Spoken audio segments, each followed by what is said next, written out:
Can you catch a mental disorder like you could a cold? Believe it or not, you can. The bacteria that causes strep throat is usually the culprit. Channel 3's senior health correspondent Monica Robbins reports that while it's very rare, it can happen. 11-year-old Jason Dudinick is a typical kid, loves video games, sports, and friends. But last year, his parents noticed their son suddenly began obsessive-compulsive behaviors. Made me wash my hands repeatedly and touch things.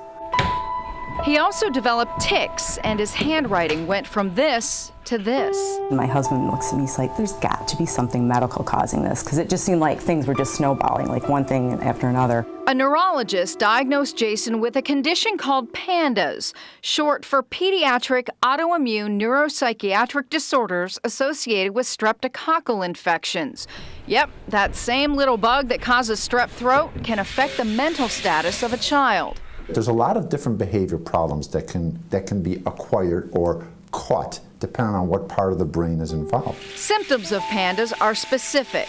Sudden onset and worsening of OCD or tics in children between 3 and 10, associated with a strep infection.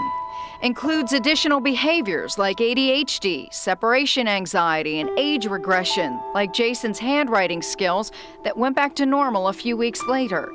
Jason takes a daily dose of penicillin, a remedy not fully accepted, but in his case seems to work. After 1 week on the antibiotics, the tic movements had improved significantly to almost nothing.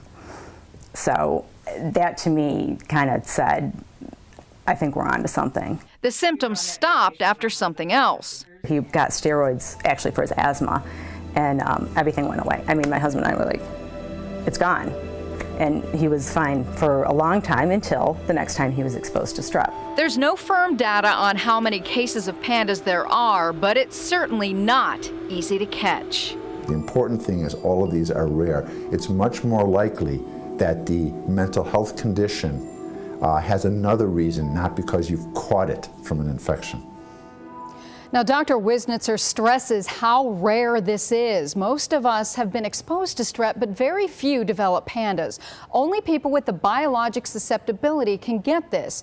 Not sure if it's connected, but Jason's grandmother had rheumatic fever, a heart condition caused by strep. So there may be a genetic connection, but Ramona, there's not enough research out there to be sure. So, Monica, how do you know if this isn't a real mental condition? Great question. Now, typically kids with OCD or tics have good days, good weeks, bad weeks. However, patients with PANDAS have very sudden onset or worsening of their symptoms, followed by a slow, gradual improvement. If they get another strep infection, their symptoms suddenly worsen again. And let me ask you, could adults have PANDAS? No, this is a pediatric disorder, and in many cases, the symptoms will go away once the child reaches adulthood. Interesting story. Thank you.